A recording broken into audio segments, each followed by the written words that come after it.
Aaron Keller wasn't he supposed to be there that night, yet his black sedan came roaring down the highway the wrong way, forcing terrified drivers to scatter and leaving police chasing a man who seemed determined to vanish into the dark. It began on a cold evening when the first call reached the emergency line. A frightened driver reported a black sedan flying down the interstate in the wrong direction, its headlights cutting straight into the flow of traffic. Within moments, more calls followed, each one more panicked than the last. The description was always the same: a dark four-door car moving at dangerous speeds, swerving with alarming precision. Some callers thought the driver must be drunk. Others assumed it was a mistake by someone unfamiliar with the road. But the truth was harder to grasp. Whoever was behind the wheel seemed not only aware of the risk, but almost intent on creating chaos. The scene on the highway was terrifying. Cars jerked out of their lanes, brakes screeched, and horns blared as drivers tried desperately to avoid head-on collisions.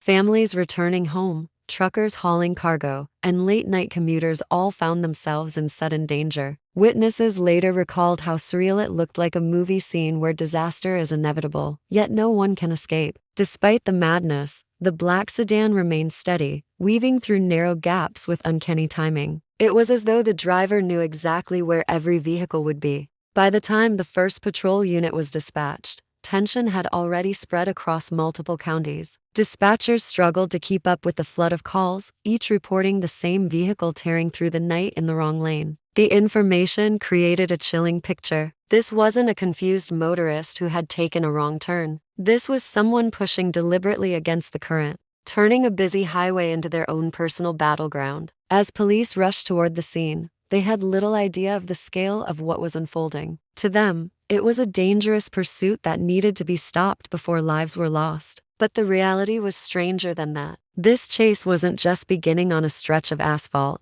It was beginning a chain of events that would spiral into one of the most disturbing mysteries the state had ever recorded. The identity of the driver, the reason for the reckless path, and the dark motives hidden beneath the surface were still unknown. All anyone knew in that moment was that a black sedan was racing the wrong way down the highway, and nothing could stop it. Police cruisers caught sight of the black sedan within minutes, their sirens piercing the cold night as red and blue lights reflected across the concrete barriers of the interstate. Instead of pulling over, the car surged forward, accelerating as if the chase itself was a challenge. The driver threaded through the wrong side of traffic at speeds nearing 100 miles per hour, every move putting dozens of lives at risk. Officers attempted to close in, but the sedan seemed to slip through every net, weaving past tractor trailers and darting across narrow gaps that should have been impossible to navigate. From above, a police helicopter joined the pursuit, its spotlight cutting across the lanes. The sight from the sky was chaotic, headlights stretching for miles, cars scattering in terror, and one vehicle slicing against the flow like a predator among prey. Officers coordinated over radios, but the man behind the wheel seemed to anticipate their every tactic. Every time a cruiser blocked an exit ramp, the sedan swerved at the last second, forcing others to slam their brakes. Every time a trap was set, the driver shifted direction, leaving chaos in his wake. As the chase dragged into the next county, fear spread not only among drivers but also among the officers themselves. Chasing someone at such high speed was one thing, but doing it in reverse lanes magnified the danger tenfold. The possibility of a catastrophic crash hung in the air with every passing second. Dispatchers urged units to be cautious, but the black sedan showed no signs of slowing. It was as though the driver wasn't simply running from the law, he was running from something deeper, something unseen. Onlookers who pulled over to the shoulder described the scene as surreal. A river of headlights streamed in one direction, while the single black sedan cut against it with chilling purpose. Some claimed it looked rehearsed, as if the driver knew exactly what he was doing. Rumors spread quickly, from talk of a desperate criminal on the run to wild theories of someone intentionally staging the most dangerous chase the state had ever seen. By the end of the second hour, what began as a routine patrol response had transformed into a high-stakes pursuit, drawing in dozens of officers. Roads were being shut down, news crews were rushing to capture the event, and people across the region were glued to their televisions and radios. The black sedan was no longer just a car on the highway, it had become a moving enigma, and everyone wanted to know who was behind the wheel. As the chase stretched into its third hour, investigators finally managed to run the license plates of the black sedan. The results stunned the officers following the pursuit. The vehicle wasn't stolen, nor was it flagged in any ongoing criminal investigations.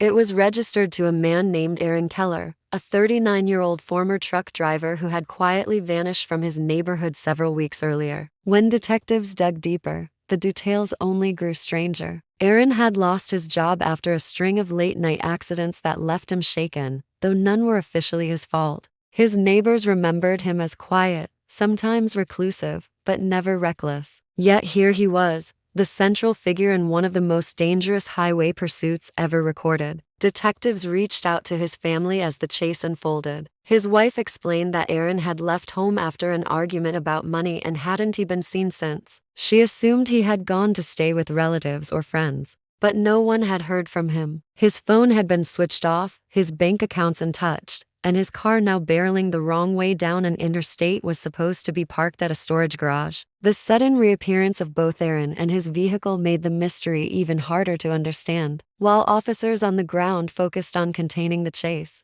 investigators pieced together fragments of his past. They found old citations for reckless driving, a few complaints from former employers, and a record of him reporting strange sightings on the road, incidents no one else could confirm. Friends described him as paranoid in his final days, convinced that someone was following him. What troubled authorities most was the lack of any clear motive. Why would a man with no criminal history orchestrate such a deadly stunt? Speculation spread quickly through the department. Some believed Aaron was suffering from a mental breakdown. Others thought he might be testing the police in some twisted game. A few even wondered if he had stumbled onto something darker that forced him into hiding and eventually back onto the highway. Whatever the truth, Aaron Keller was no longer just a missing person. He had become the driver at the center of a chase that was beginning to feel less like a pursuit and more like a calculated act. The man who once quietly faded from his community was now the most watched fugitive in the state, and the reasons behind his actions were only beginning to surface. Police knew they had to end the chase before innocent lives were lost. Hours of high-speed pursuit had stretched officers to their limits, and every passing minute increased the chance of disaster. With the sedan still moving the wrong way against traffic, commanders ordered spike strips to be deployed. Multiple units coordinated at upcoming ramps, hoping to slow the vehicle without causing a deadly crash. From the air, the helicopter relayed every move, spotlight fixed on the black sedan as it darted past cars with unthinkable precision. Yet each attempt failed. At the last second, the driver swerved, avoiding the traps as if he had already memorized where they would be placed. It was as though he could read the tactics before they happened. Frustration grew inside patrol cars. Officers had trained for high-speed chases, but nothing like this. Each maneuver put them at risk of colliding head-on with traffic themselves. They tried boxing him in from the shoulder, but the driver cut across lanes effortlessly, slipping into gaps that should not have existed. The more they tried, the more it seemed he was toying with them. Radio chatter turned tense as supervisors debated how far to push before calling it off. But calling it off meant leaving a dangerous man on the highway, free to kill at any moment. Then came the first real shift. For reasons no one could explain, the sedan began to slow. From the ground, officers thought the chase was finally over. Engines roared as patrol units prepared to surround the car. Some braced for a sudden outburst of violence, others for the driver to step out and surrender. But in a moment that caught everyone off guard, the sedan swerved sharply, smashing through a construction barrier and vanishing into a restricted work zone. Concrete dust filled the air as the vehicle crashed through a locked gate,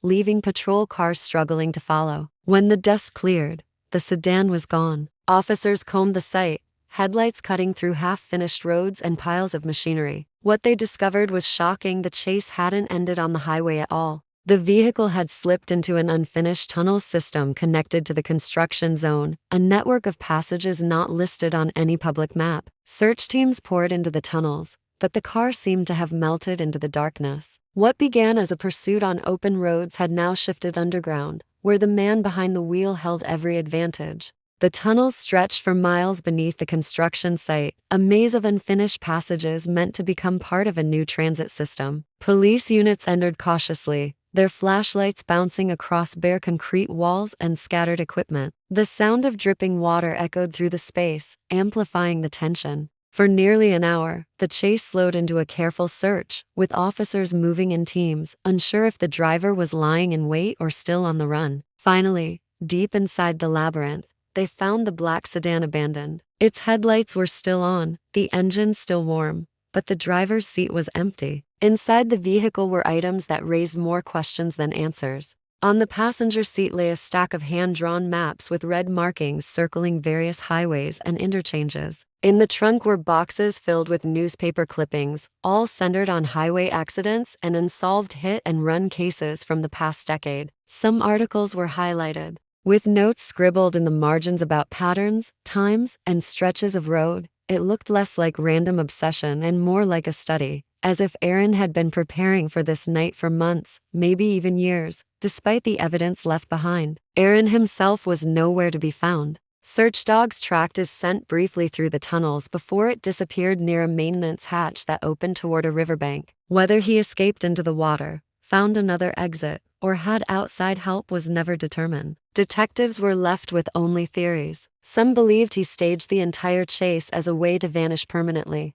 slipping out of sight while all attention remained on the wrong-way pursuit. Others thought he was driven by paranoia, convinced he was uncovering a hidden danger on the highways and trying to send a twisted message. What unsettled investigators most were the connections in the files he left behind. Several of the marked accidents bore eerie similarities. Drivers reported being forced off the road by a vehicle matching the description of his sedan. Yet no one had ever proven Aaron's involvement. Was he documenting a pattern he believed someone else was responsible for, or was he secretly confessing to crimes through his meticulous notes? With him gone, the truth remained just out of reach. To this day, Aaron Keller has never been found. The abandoned sedan, the strange maps, and the unsolved accidents remain pieces of a puzzle with no clear solution. What began as a wrong-way chase on the highway ended as one of the state's most chilling mysteries, leaving behind a story that still haunts drivers whenever headlights appear suddenly in the night.